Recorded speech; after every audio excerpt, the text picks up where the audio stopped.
testing. Okay, sounds good. Test. I have a lot to talk about today. Ooh, I hope I don't say anything wrong. So, first of all, hello everyone. Welcome back to the Finn Invasion podcast. I am your host, Autumn Finn, and I know what I'm going to put as the title, and it's going to be clickbait, but it's also going to be honest. So I'm going to jump right into this very topical issue about Matt Rife. To give some brief background to those listening and watching who don't know what I'm talking about, aka my dad at the very least, but also maybe other people, there is a comedian called Matt Rife. He recently, I think I first saw him maybe 6 or 7 months ago, kind of blowing up on TikTok. He's, in my opinion, pretty attractive, and some people would argue that that's how he got his audience of primarily women. And he has said some questionable things and that some people would call offensive. I have a lot written down here, and I've watched a lot of content of his, and I've watched a lot of content about him. Also, check out my sick-ass planet earrings just real quick because, you know, Finn Invasion planet. Anyways, getting right back to it. I don't want to make you guys wait for my thoughts on this in case any of you guys were curious. So, in the first, I believe 2 or 3 minutes of his stand-up special, he made a joke about DV. And I think most people listening who are young viewers know what I mean when I say DV. It's a term very popularly used by young folks online. I don't want to get demonetized, so I have to just be careful with my words. And so I want to put a meaning of what that means on the video version of this. Again, specifically for my dad. Here's what DV means. And he made a joke about that. And I have a lot to say, and I don't have anything to say as someone who's experienced that. I am lucky enough to have not experienced that.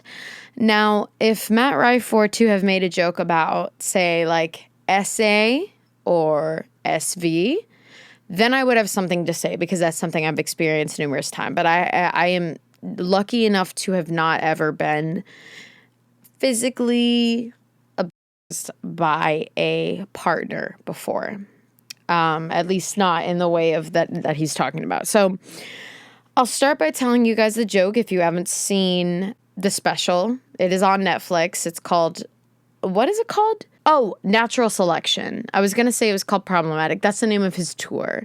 His tour is called Problematic, with the word Matt, with 2 T's in Problematic, because his name is Matt. And Problematic has the name Matt in it, kind of. Tee-hee-hee. Get the joke? Anyways.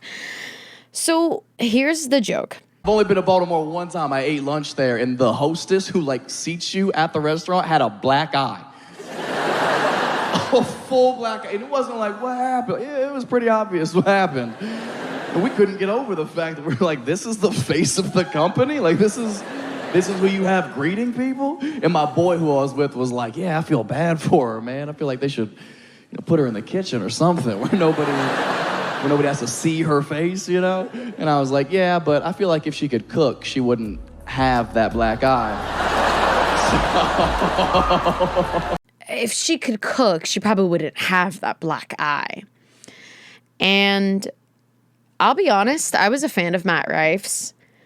I don't know if I still am or am not. I mean, I'm getting kind of sus, red flag vibes from him. I had never had an issue with him before. I have certain problems with this joke that I don't know if people will or will not agree with me. So I'll talk about my issues with this joke, but first I will say that when I first heard this, I had no idea what he was talking about. I didn't understand what the joke was. I was what do you mean? But I mean, I don't know if this is just because I'm a fucking idiot or if I just didn't expect this from him. Therefore, I didn't assume that it would be a joke about DV. But when I first heard that, I was like, what do you mean she wouldn't have a black eye if she knew how to cook? And then finally, when I looked online and I saw people talking about what this joke was about, I was like, oh, like, this isn't funny. Like, it's not even the problem of, like, you're just not being clever.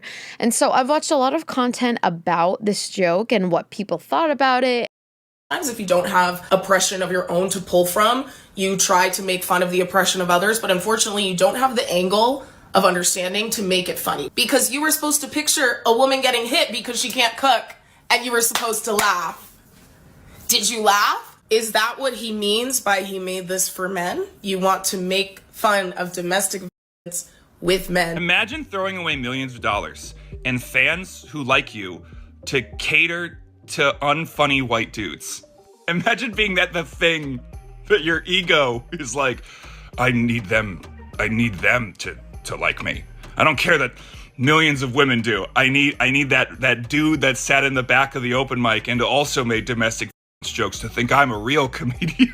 Written, like he plans this whole thing out specifically, I guess, to let the audience know, hey, this isn't for the girls. I know y'all know me for being handsome, and that's why I have everything that I have, but the only people that actually care about that, let's alienate all of them. And by the way, my question is, for what purpose? Bro had Hank Green saying that he thinks he's funny and he really likes him. Hank Green! And you know what Hank Green said after this? A comedian ruining his relationship with a large portion of his fan base because he wanted to be like all the other boring ass Netflix special you can't tell jokes anymore crowd is actually just depressing.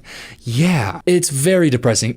It's kind of a hacky bit. It is. Like, the reason this feels hacky is because there's an extremely old joke where, trigger warning, I'm gonna read a very old hacky domestic joke. What do you tell a woman with two black eyes? Nothing, you already told her twice. That is literally, it's the same anatomy. That is a decades old It's bit, so old. right? It's so old. It's like... Turns out I have seen this clip before. I remember the setup. And when he starts the bit, I can kind of see this foundation that could be fine, which is like, got in a fight. Right. Where is it going? Yeah. Maybe she was like fighting the kitchen because they brought the food out. She's like, oh, something. Yeah, because like... The bit being a woman had a black eye, so domestic violence. I'm not even going to... I don't want to play the ethics of it game. I don't play the whatever. It's just a bit of a whiff. And seeing different perspectives, which is why I feel a little bit better saying what my perspective is. And so a podcast that I listen to called Sad Boys, it is hosted by Jarvis Johnson, and I'm blanking on the name of the other guy, but I know this part was from Jarvis Johnson. And he said, this is basically like a hacky joke that we've heard before. He said, oh, there was this old joke in like the 70s, 80s or something, back when jokes about DV were like fully accepted and jokes that were, disrespectful to women were accepted. And it's like, what do you say to a woman with two black eyes? Nothing. You've already told her twice. And the joke is, domestic is DV. Isn't that funny that women get beat by their spouses? Tee hee hee hee hee. So the way that I say when you're questioning a joke, like here's how I felt. Okay, so it's a lame and hacky joke, which is true. It is. It's been done before. It's not funny. It's not clever. It's just not good. And he even was self-aware enough to, right after the joke, he was like, just testing the waters to see if this crowd's gonna be fun. So he fully outright admitted, like, I just want to see what your boundaries are. I want to just test you guys to see if you're okay with a joke that is at the expense of women who are victims of DV. And does that, I was like, okay, not good. Again, like I said before this, I did truly think Matt Rife is funny, and I honestly, I still think he is funny. I think this joke is god-awful, and I have some very real criticism of him right now, but before this, I was genuinely like, oh, Matt Rife, I think he's really great. Everything that I had seen from him was quite funny, quite clever. And just to give an example, there was a woman in like the front row of his show who started having a seizure. And then after she had the seizure and he got the paramedics out to help her, she was feeling better. And then he said, are you doing okay? And she said, yeah, like, he was like, I forgot who initiated it, but then they got a picture together. She was like, can I have a picture? And he's like, of course. And then they took a picture together and she was like, I'm going to send it to my husband because you're my hall pass. And he was like, what? Because, again, this man's very attractive. He's gotten a lot of his audience from women who find him attractive and go to his show and kind of flirt with him and heckle him in that way. And she sent the picture of him, like, kissing, like, the top of her head to her husband. And she was like, listen, you have nothing to worry about. He's a 10 and he could have any girl he wanted to. Like, he's not going to like sleep with me or whatever. And then he goes, ma'am, why would you say that? You're a 911, meaning like 911, tee hee ha ha, she had a seizure in the front row, so you're a 911. Funny joke, in my opinion. Pretty clever. And it was off the cuff. He didn't know this woman was going to have a fucking seizure in the front row. So it would be disingenuous for me to say that this man has no talent. I do think he's a talented comedian. I think he's worked on his craft, but that does not mean that he is immune to criticism, and that does not mean that he is fully absolved of people coming at him and saying like, hey, this was fucked up of you. Like, it doesn't matter if you've shown genuine intention before. Like, this is a shitty joke, and it's clearly not coming from a good place. Like, going into this special, what he said was, he was like, oh, you know, I get criticized a lot for my audience being mostly women, and it's people listening to me because or watching me because I'm attractive. And I'm sure that there are some genuine insecurities of him thinking to himself like, oh God, like I'm sure a lot of criticism of him like from men is like, women only listen to you because you're attractive and like you're not actually funny. I'm sure that genuinely got to him, and he felt this need to prove himself to a male audience, and he was probably thinking to himself like, am I actually funny? Like, you know, every man keeps saying to me that I'm not actually funny, and it's just women want to listen to me and watch me do comedy because I'm attractive, and that's it. And I'm sure that was a genuine insecurity of his. Clearly, I think that he kind of overcompensated, and he said going into this special, he was like, oh, this is more of a special for like the guys. He's like, oh, women want to go to my shows and they bring their boyfriends or they bring their husbands, and these guys go in thinking that my comedy is going to be catered to women, but really it's mostly like hanging out with the guys. So he seems kind of desperate for this male attention, as if, or male validation, I should say.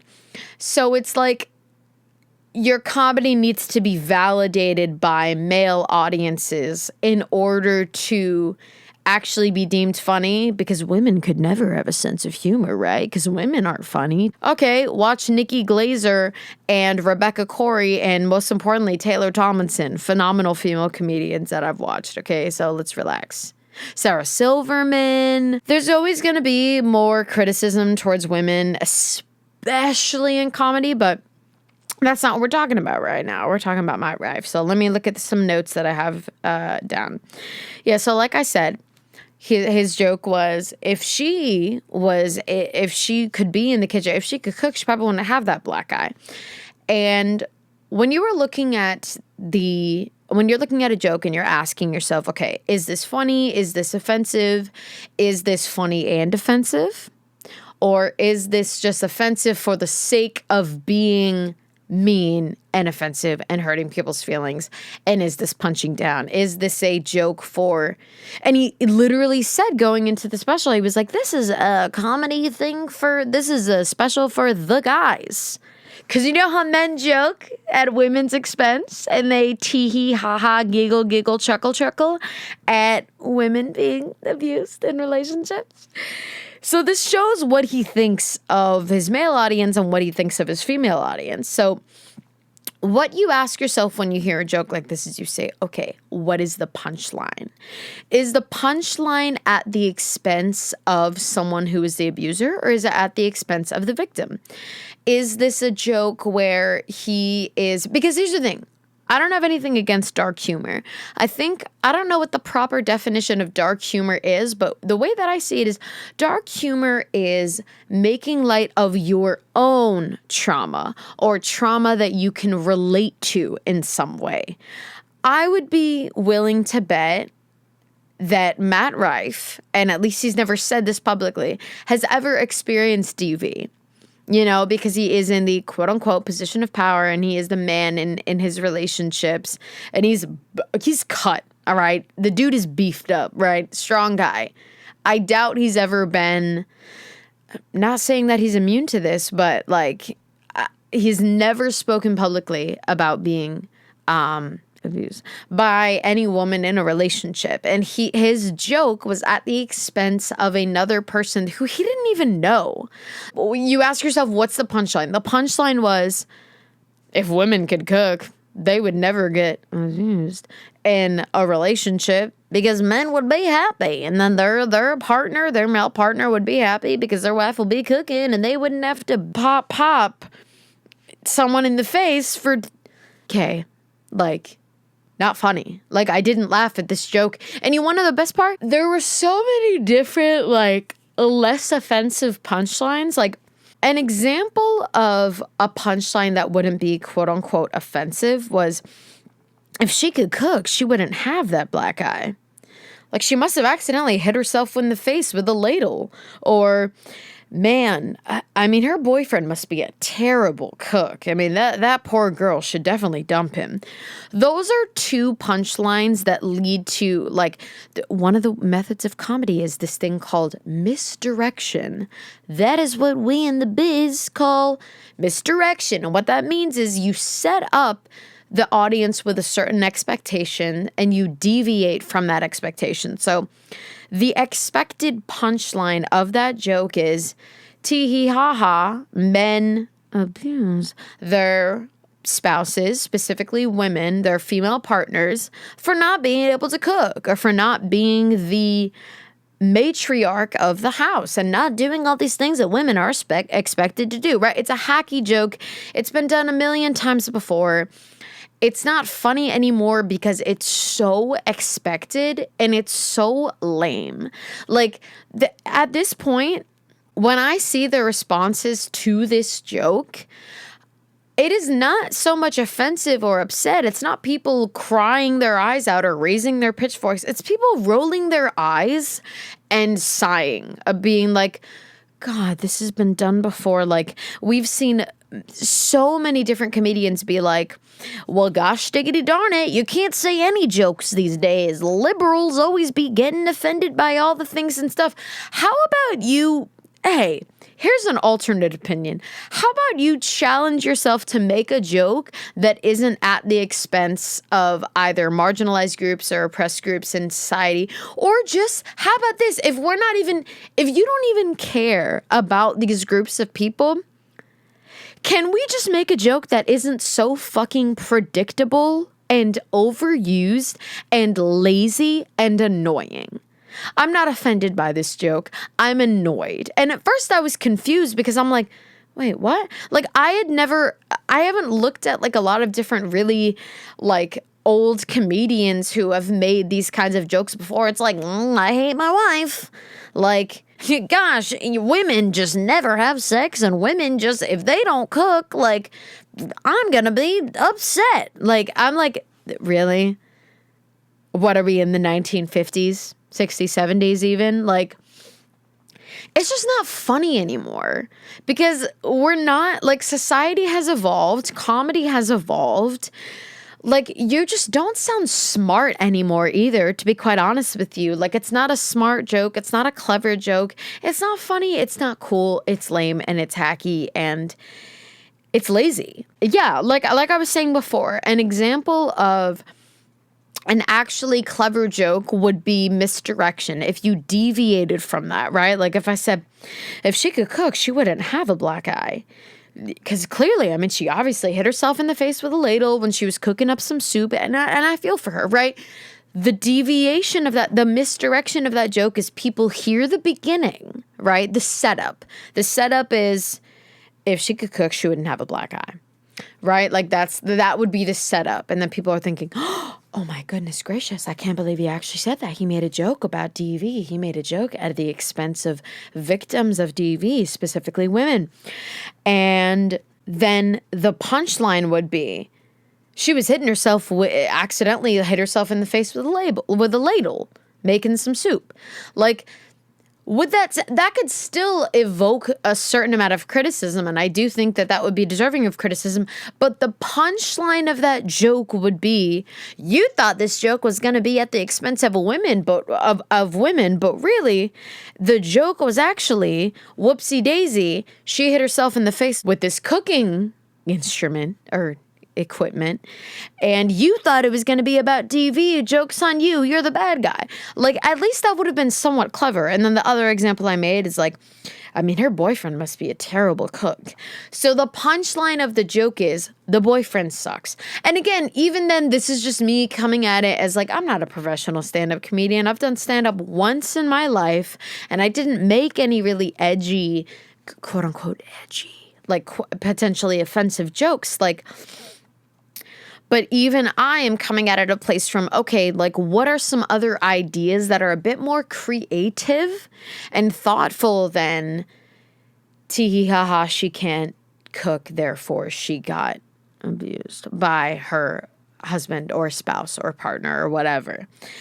So I was like, this is an overused and an unclever joke.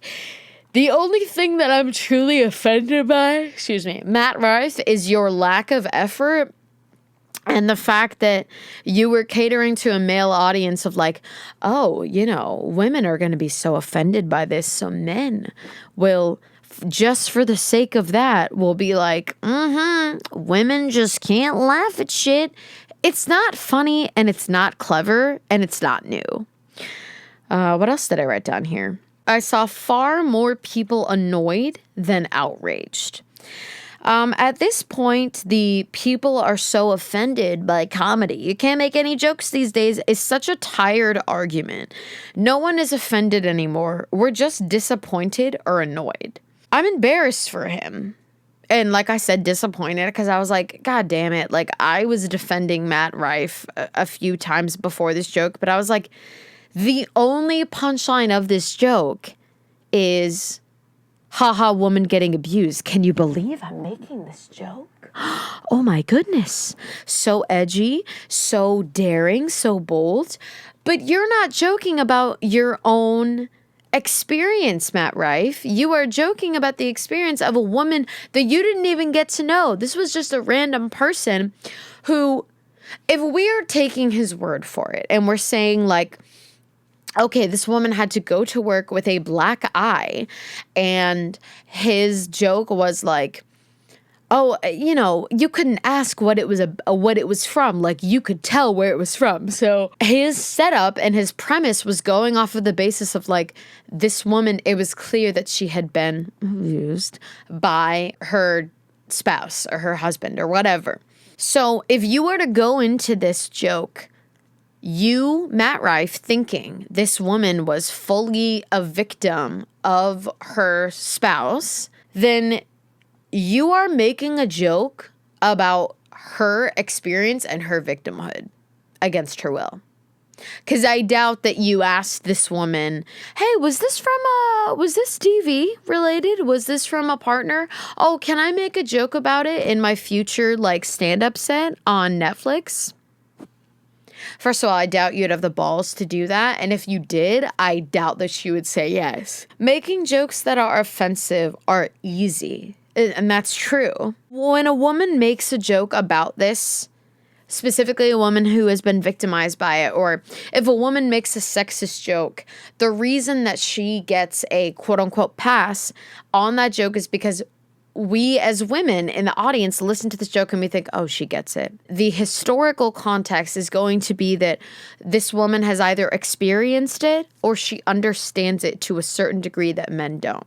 Right? If a woman makes a joke about being sexually harassed at work, that is different from a man making the joke, because the context is the guy is making the joke at the expense of a woman. Whereas if a woman makes a joke about being sexually harassed at work,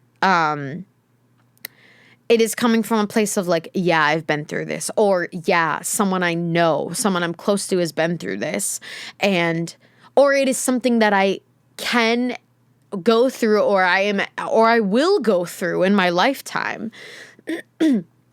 So it is relatable, and it is, people making quote unquote edgy or offensive jokes when it's about their own experience. The context of that is different than some straight white attractive privileged guy is making a joke about like, I went to this restaurant and the hostess had a black eye. If she could cook, she wouldn't be beat by her husband. Like, the context is different. You're not being funny. You're just being offensive for the sake of being offensive, and not even in a clever way. If you had followed that up with something as simple as, the example that I wrote down before, if you had followed that up with like, she must have accidentally hit herself in the face with a ladle or something, or man, I mean, her boyfriend must be a terrible cook and a weak little bitch. Like, if you had made the joke to where it wasn't at her expense anymore, even that would still be questionable, but it would at least be better. And this is why you have to ask yourself going into these jokes that make you feel uneasy, because when I hear jokes that are at the expense of women and at the expense specifically of female victims of certain atrocities and crimes, it doesn't start with me being offended. It starts with me feeling uneasy and being like, why do I feel uncomfortable from this joke? And it's like, oh, it's not coming from a sincere place. It's not coming from a well-intentioned place. It's coming from the place of a guy who's like, isn't it crazy that I made this joke? Isn't it daring? Isn't it bold? Isn't it just so offensive? And any criticism that they face is going to be met with the response of like, you just can't say anything these days. You just can't say anything about something bad. No, you can. If it's done tastefully, or if it's done about your own experience. It's not about the fact that you can't make jokes about DV or SA. It's not that you can't make these jokes. It's that the context has to be inoffensive, or the context has to be different, to where it's like, are you making this joke as a victim of that particular situation or that case, that topic? If you are making jokes about your own experience, then that is you dealing with your own trauma. Is it about your own trauma to deal with your own experiences? Then that's different from you making a joke about someone else's experience, or something that you are not educated enough to speak about, or something that he did it specifically to push away the audience that like is more liberal. Even though he came across as pretty liberal in his previous comedy, like, it's lame. I'm not offended. I'm just embarrassed for him and a little bit disappointed of like, wow, really? You just can't say anything these days. We've heard it a million times. It's not funny anymore. Like, you can make a joke about whatever you want if it is tasteful, and if it is coming from a place or from a context that is not deliberately offensive and is not just annoying and is clever, you know? If you're being a contrarian or being offensive for the sake of being offensive, I challenge you. Like, the harder thing to do is make jokes that are not offensive but are still funny. That is the hard part. That is the challenge that I encourage you to try or to attempt.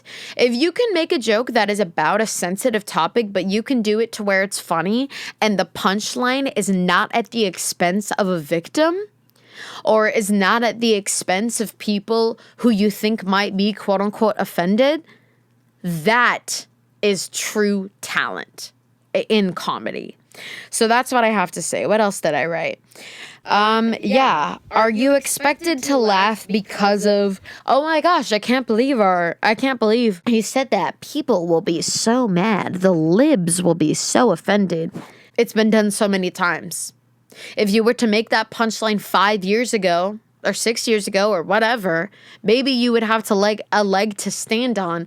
But at this point, it's just lame and silly and goofy and uncreative. How about that? So, speaking of sensitivity, so I'm done talking about Matt Rife. I talked about him for longer than I thought. I just went on a 30-minute rant about Matt Rife. And I could still consider myself, I don't know if I want to call myself a fan of his, because at this point, I'm not quite sure if he truly respects women in the way that he thinks he does. Because, my God, how untalented do you have to be to punch down and to make these jokes that have been made so many times before and that have been critiqued, and you knew you would get backlash, you knew that people would be hurt, and you knew that at the very least people would be annoyed and be like, it was like he was trying to draw in an audience of people who have the mindset of everything's offensive and people just want to be offended. No, we don't want to be offended. At this point, we have come to expect offensive jokes, and we're just annoyed and bored. Sorry, I know I keep talking in circles, but on the topic of sensitivity, I wrote down some stuff here of, I have been accused of being sensitive. Hello, Dad. Very recently, I'm going to take a sip of this. I need to get some more alcohol in me before I get super honest. Give me a sec. Everyone, if you're drinking with me, like I say during my solo episodes, I encourage you to, fuel your alcoholism. Big fan of alcoholism here. Love addiction. So good for your mental and physical health. I'm joking, by the way. That in the biz is what we like to call misdirection. Anyways, but yeah, take a sip with me. I am drinking right here some Vizzy Hard Seltzer Strawberry Kiwi. It is a 5% alcohol volume. Pretty low. So give me a sec.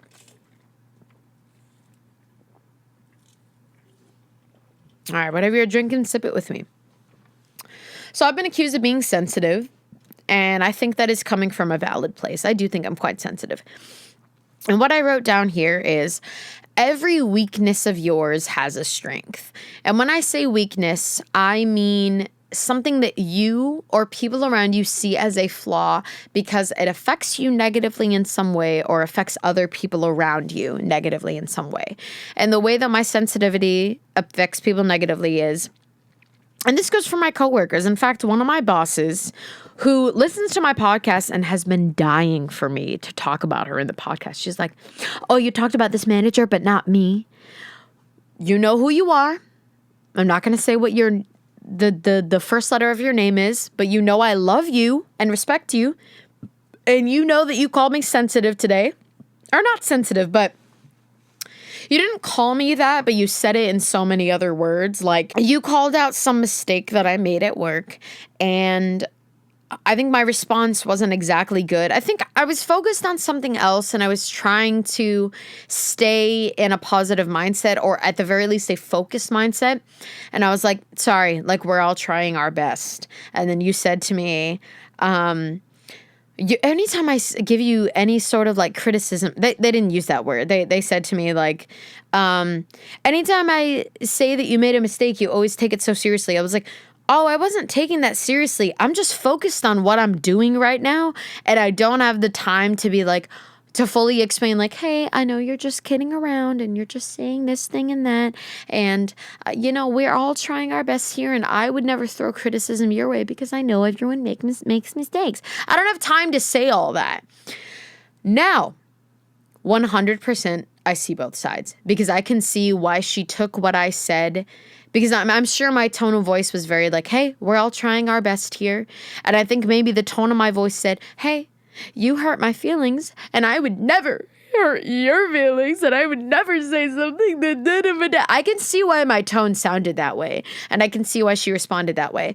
And it does make me question more so myself of why am I so sensitive to any sort of criticism, specifically about something that I work hard on. And I think about my childhood. I don't know how much criticism I received from my parents, but I do know the criticism that I received from other authority figures. You know, they say that you are more influenced by your parents because they're related to you and you spend far more time with them.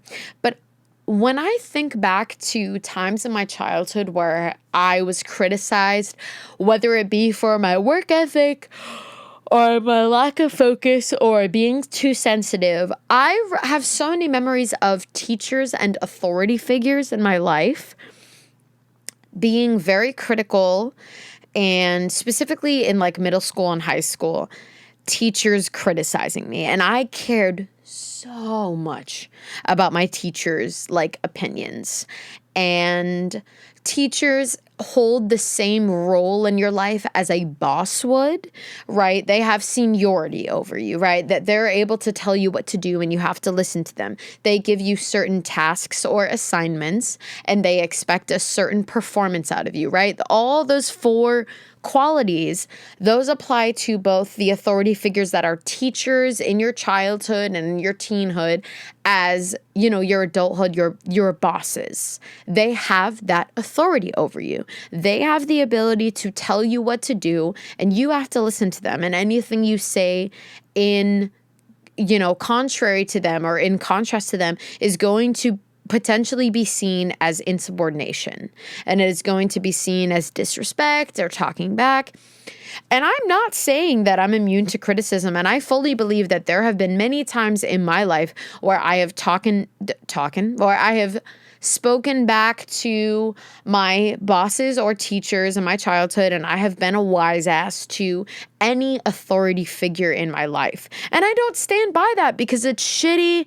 And as someone who has grown in my company as a trainer, you know, I've become an associate trainer, which is what they say is a reflection or an extension of the manager team, right? Like, you have to set an example. And I have always had trouble being someone who enforces authority. It just feels weird for me. The power imbalance and the power and like the authority that I'm supposed to enforce feels icky for me because I've always had some problem with authority because, and maybe I'm wrong for that, or maybe I'm partially wrong for that, whatever. But I have been in a position where I have been a trainer and I have been speaking to someone who has been working there for a month, whereas I've been working there for several years. At this point, I have been working at my same job for 7 years. And if I'm talking to someone who's been working there for a month and is sitting pretty and is not getting any kind of criticism, and they're like, I'm not going to do that. I'm like, excuse me? I am your trainer. I've been here longer than you. I know what the fuck I'm talking about. You are supposed to listen to me because I'm literally writing out this assignment, these like reviews of you as a trainee. And I'm supposed to be like monitoring all these things, and I'm supposed to be giving you directions. Like, I'm doing my job and you're making it more difficult to do my job. And I understand that's probably what some managers think of me when I make their job more difficult for them. And that's why I'm in this weird position where it's like, I will defend a manager who's being disrespected, but if I'm the one who's making them feel disrespected, I have this like tunnel vision of like, well, wait a minute, I would stand up for you and I would never disrespect you. And it's coming from a different place of like, well, I'm just criticizing, I'm just criticizing, you know, the way that they went about disciplining me, or I'm coming at it as, oh, well, we're chummy outside of work, or we're friends outside of work, or, you know, I know that you like me and you're used to me and you understand my sense of humor, so you won't take it seriously because you know that I'm here to do my job and you know that I care about impressing you and you know that I don't want to let anyone down and I care about my performance and I try as hard as I can. But, you know, sometimes my words will be misunderstood and will be misconstrued. And that really falls onto my own shoulders of like, should have said it better, Autumn. Like, you got lost in the moment and you got offended or whatever. You got sensitive. And, you know, this doesn't apply to every situation, but it sure does apply to many. And it sure does apply to, at the very least, some that are pretty frequent.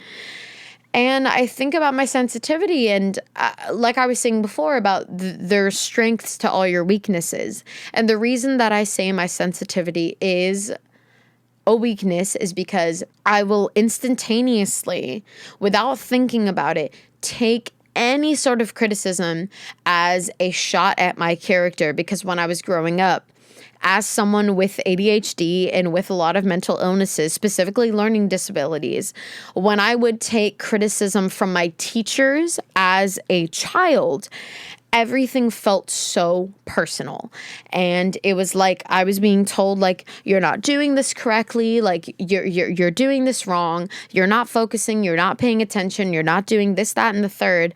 And I was internalizing all of these criticisms and taking it not as this is something that I do wrong, but this is something wrong with me, right? It's about me as a person. It's about my mental state. It's about these deep flaws that I have that I can't change, rather than this is what I'm doing wrong. And the reason that I took it that way is because I was a child and because I was hearing it so fucking often, right? Like, this was a daily basis when I was in school.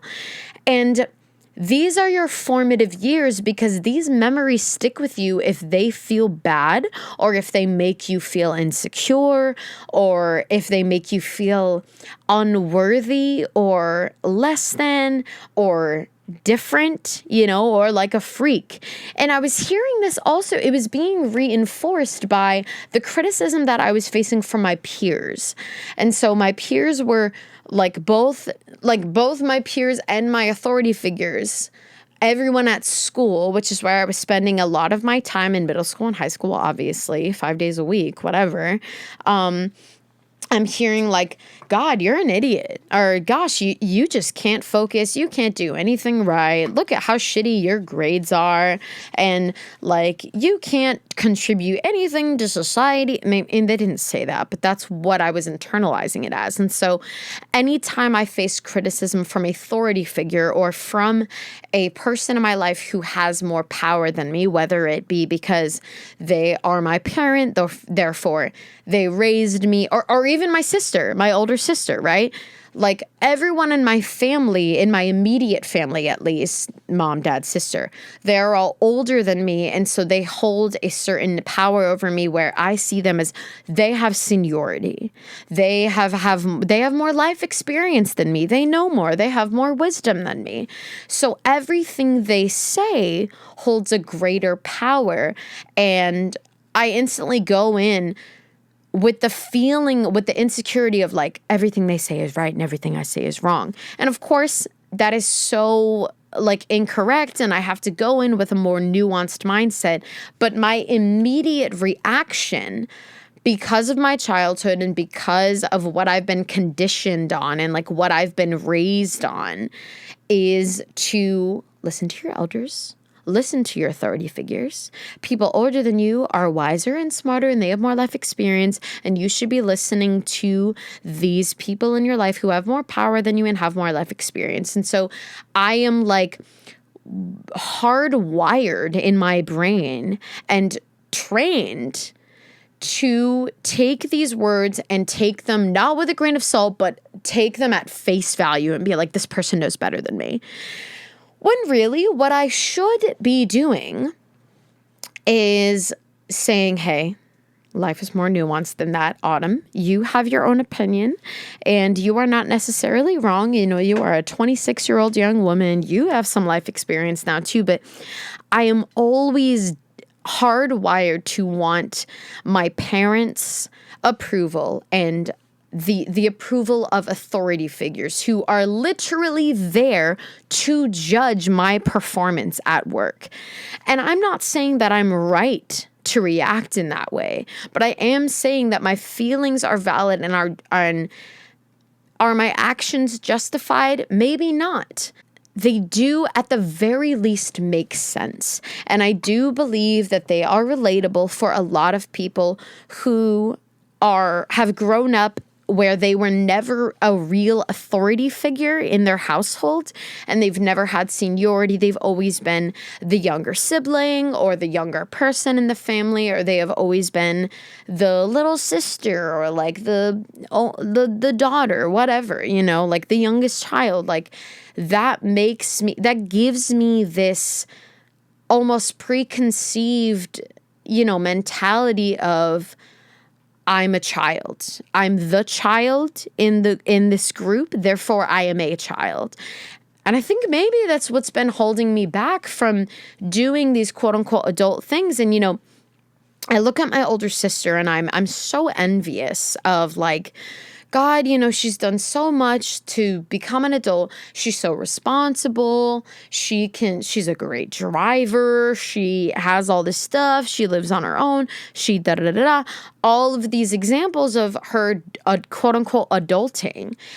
And I'm like, well, like she was raised as the older sibling and she's used to having seniority and has been raised on being the elder sibling, being the authority figure over me, if she was ever babysitting me, whatever. She has been raised as the adult of the family at as young as probably 10 years old. Like her and I have a 7-year age gap. So when I was born, she was 7 years old and she probably had some sort of parentification growing up where my parents were like, hey, can you take care of your little sister? Like, can you do this for her? Like, would you mind doing that? So she was raised on all of these like different responsibilities and all of these different tasks that made her feel like an adult, made her feel like an authority figure over me. And she was. Because if we're comparing someone who's 5 years old versus someone who's a teenager, like, yeah, the fucking, no matter what, in any situation, a person who's in high school is gonna know more than a person in elementary school. Across the board. In my opinion, at least. Like, you are going to know, if you're 15, 16, 17, are you going to know more than a 20-year-old? No. But are you going to know more than a 7-year-old or a 10-year-old? Fuck yeah. You've had far more experience and more time on this earth and you know more. And so, like, regardless of anything, she was going to have that authority and that power over me. And I don't blame her for this. This is the position that she was placed in because of when she was born. It's not something I can control. It's not something she can control. But I have always been the child and a child within my family dynamic and within the dynamic of growing up in school and feeling like such a child, feeling less than, you know what I mean? Like being like, God, I'm so silly and dumb and not smart and I have all these learning disabilities and I became comfortable and I started identifying with these kind of wrongful assumptions about me. And I started to be like, well, if this is what people see me as, let me go ahead and become that. Let me go ahead and get comfortable in this way rather than proving them wrong.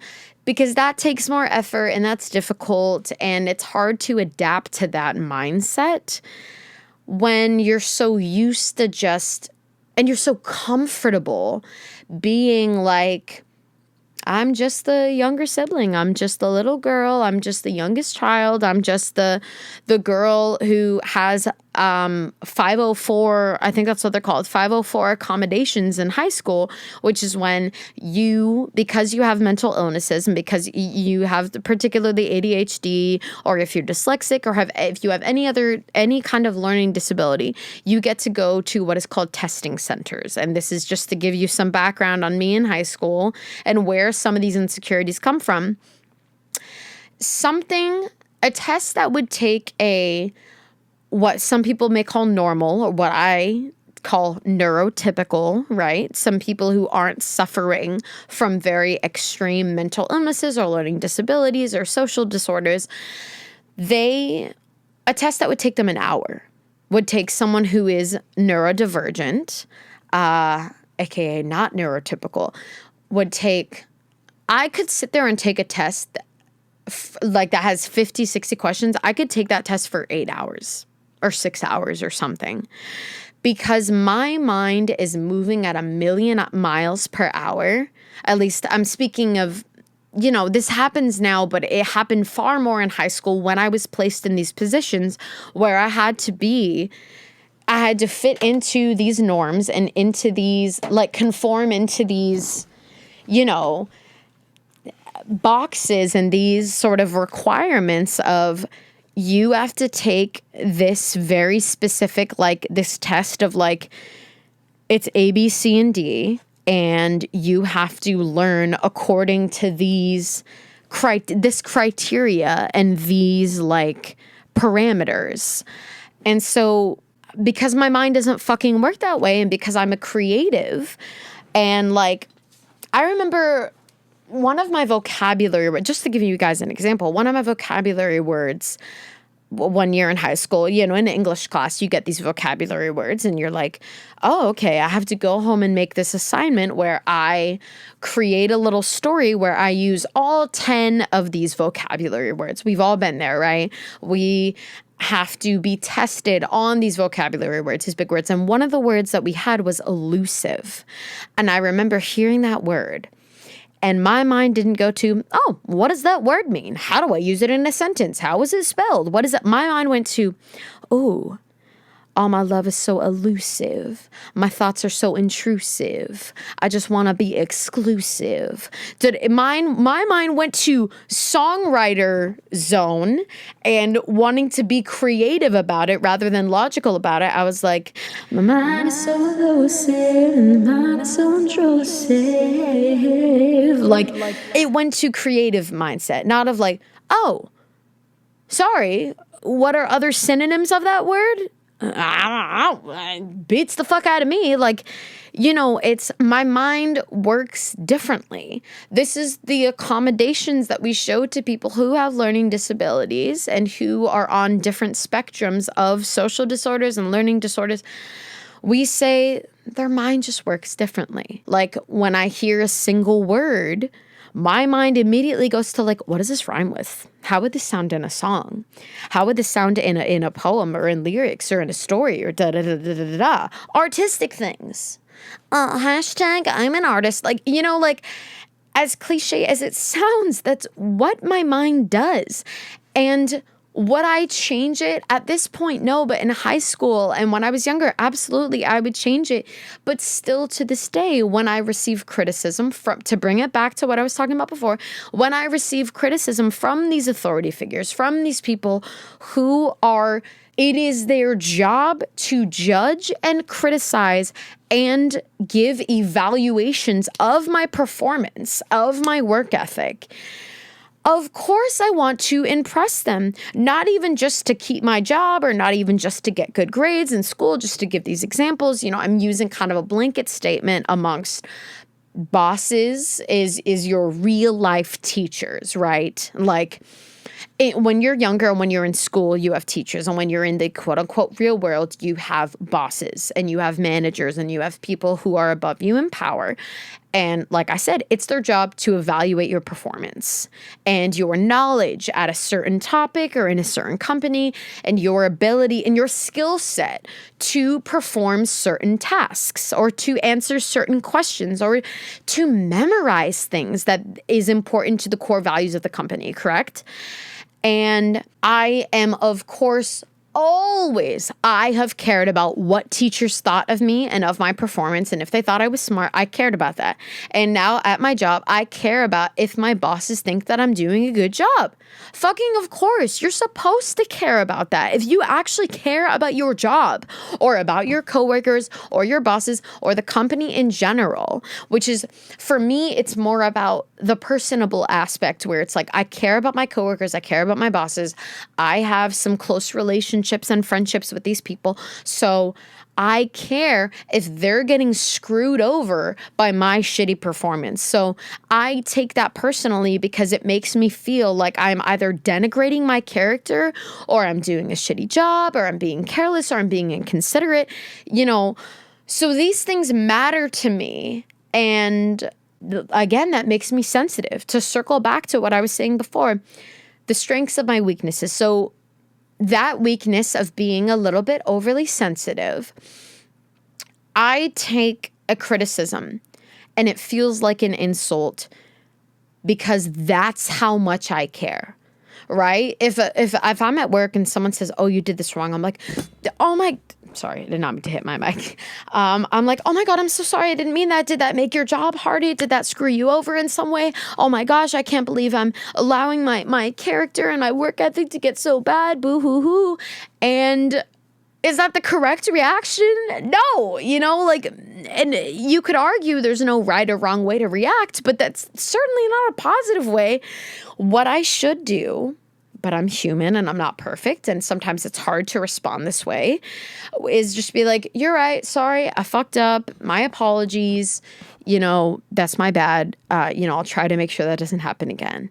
But because I have this childhood trauma and this deep-rooted history of being so heavily criticized by authority figures in my life and feeling so wrong and feeling like any criticism on my behavior is more so a criticism on my character.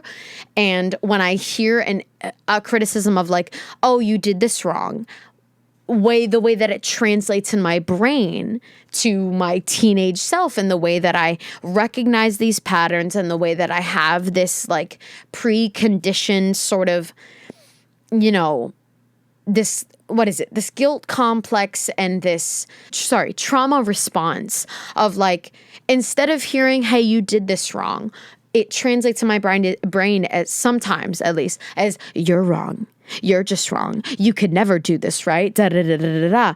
Like, that's what it comes in my heart, because I am so emotionally attached to, like, if I didn't give a shit about my job, right? Let's say I was making like hundreds or thousands of dollars a month on YouTube or on my podcast, right? That's certainly the goal. And let's say I didn't give a shit about my job anymore. Let's say I didn't give a shit about my coworkers. If they threw any criticism at me, I'd be like, "Okay, fine." And I wouldn't care.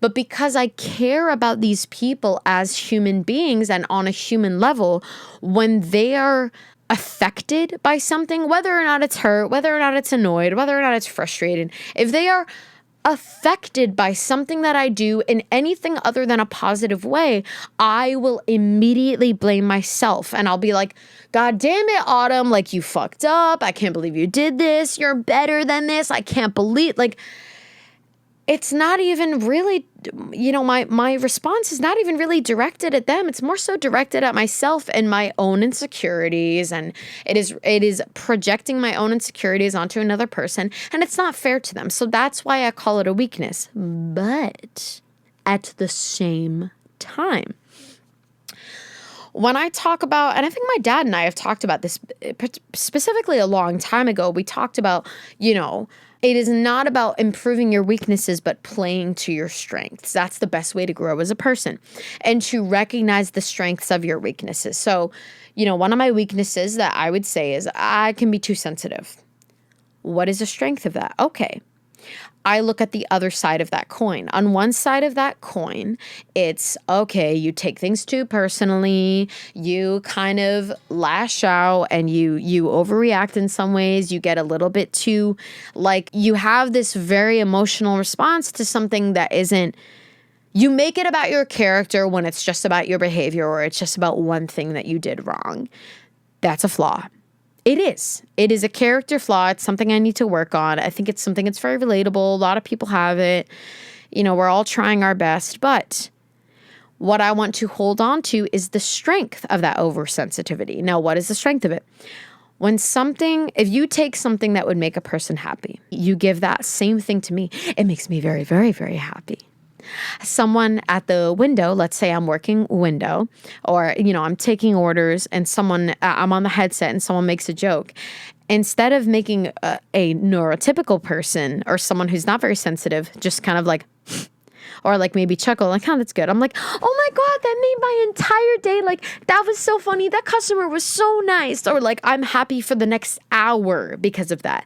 That is a strength of being hypersensitive. Like, I'm looking at a really pretty sunset. Let's say there's me, a very sensitive person, someone who is sensitive to my environment, sensitive to the people around me, the external forces around me, and words. So I'm sitting here, I'm watching the sunset with someone. Someone's like, gosh, this is so beautiful. It's gorgeous. And I'm looking at the sunset and I'm going, oh my God, look at all the beautiful purple in the sky and the pink and the sparkly signals of whipped cascading over the horizon. And all of these clouds are just so beautiful. And it's like a sign from the universe that everything's going to be okay.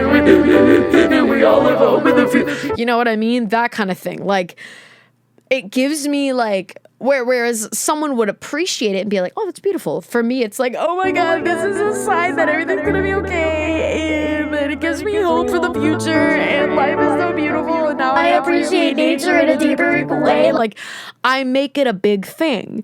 And I feel big and I feel deeply and I feel extremely. And is that always a good thing? No. Is that always a bad thing? No. And these are examples where it's a good thing. And I am more, in the same way that I'm hypersensitive to criticism, I am also hyper appreciative, if that's even a word, or I am extra appreciative of kind words, or I'm extra appreciative of when someone shows me kindness, or when someone shows me vulnerability, or when somebody trusts me with something, or when someone shows me appreciation. I'm like, thank you so much. That means so much that you would go out of your way to show me this act of kindness that you did not have to do, not required. Kindness is not. I personally believe that we owe everyone a certain amount of kindness, or at least human decency, but there are many people out there who think that not everyone is owed kindness. And I can see that perspective.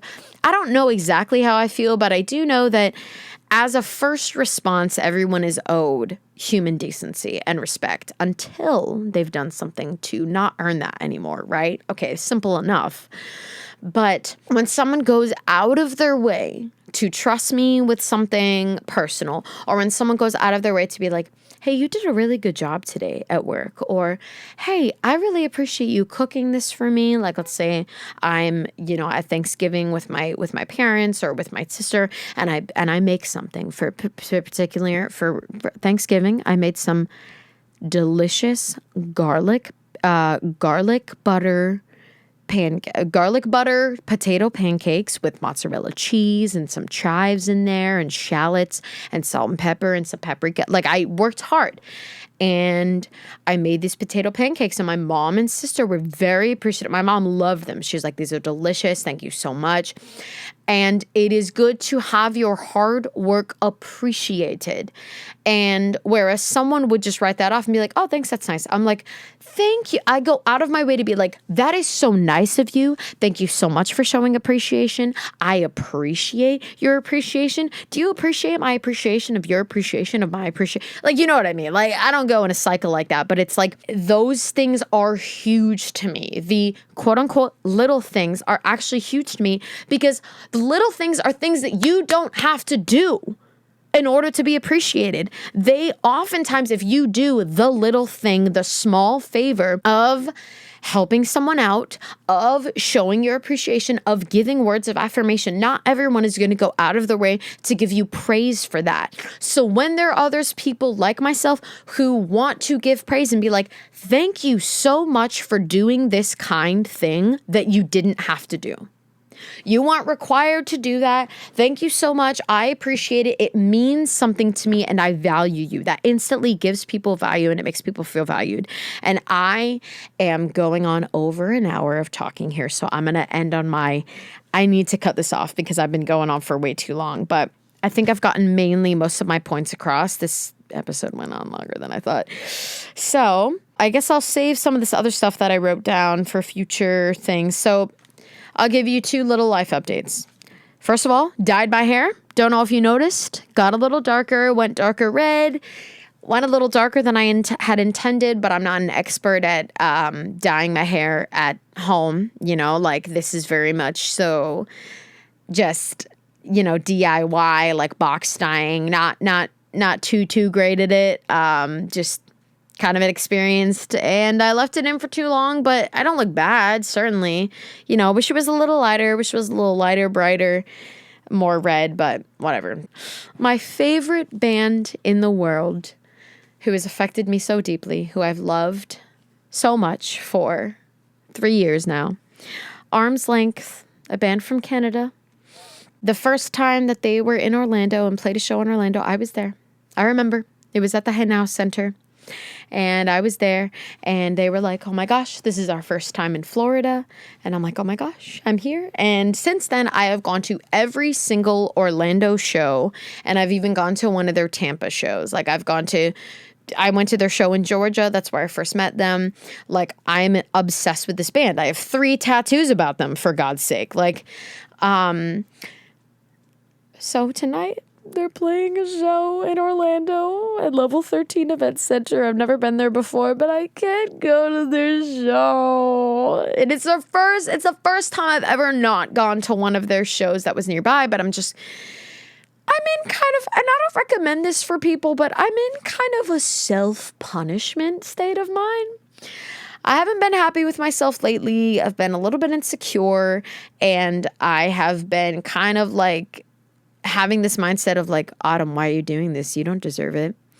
I've been irresponsible with my money. I've been irresponsible with my life decisions. I have just been a little bit careless, and I'm mad at myself. And when I'm in that mind state, I don't like to reward myself. And I like to find ways to punish myself. And the way that I punished myself this weekend was I looked at myself and I said, you don't deserve to go to this concert. Fuck you. You need to save money. And also, I want to save money because I have at least two other concerts that I'm going to also this month. One is at the Conduit. I believe it's on the 21st to see my sweet precious boys, Caliber, who I had on this podcast. The episode hasn't been uploaded yet because I recorded it. I haven't edited it. I knew that it was going to have to come out later because I had other ones that were backlogged. And then another band that I also had on the pod called The Forum. I had invited them like 2 or 3 months ago. So they're also playing a show. I believe it's on the 17th at Will's Pub, which is where I first met them when I first saw them live. So cute little reunion there, whatever. Very cute. And I have to go support my boys. You know, those are my boys. The Forum, Caliber, they came onto my platform, and, you know, although the episodes aren't out yet, you know, they're important to me. I've grown to care about them as people, especially Caliber, because I've met them a lot more. But I really, really enjoy their music, and I respect them as people and as artists. And I am going to show support for local bands, and especially bands who, you know, I've interacted with on a personal level. Now, granted, Arm's Length was on my own podcast, but I haven't talked to them in a really long time. And their concert tickets were a bit more expensive than the other ones. And I knew that I had to make the decision of like, I had to weigh in all of the variables with money and with like loyalty and with who I want to show support for. And I have to go with these people that I've been, you know, interacting with on such a personal level recently, you know, and so I want to support my boys, and I believe in the Forum, and I believe in Caliber, and I just love those two bands. And they, you know, when I got to know them on a personal level, they were just phenomenal people. And I had to make the difficult decision of skipping out on objectively my favorite band's show tonight. And so I guess the moral of today's episode is, there are strengths to your weaknesses. Never be ashamed of being too sensitive, but know when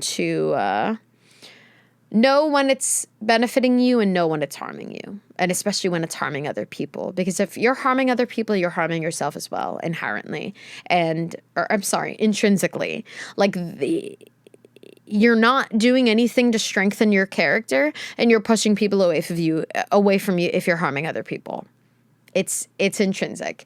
If you're harming other people, you're harming yourself. Like, everything reflects back to the way you treat yourself. Anyways, I need to cut this off because this episode's been going on very long, much longer than most of my solo episodes. So thank you guys so much for listening. I need to go eat some lunch. I haven't eaten for all I've had today was a bagel, and so I gotta go eat some food.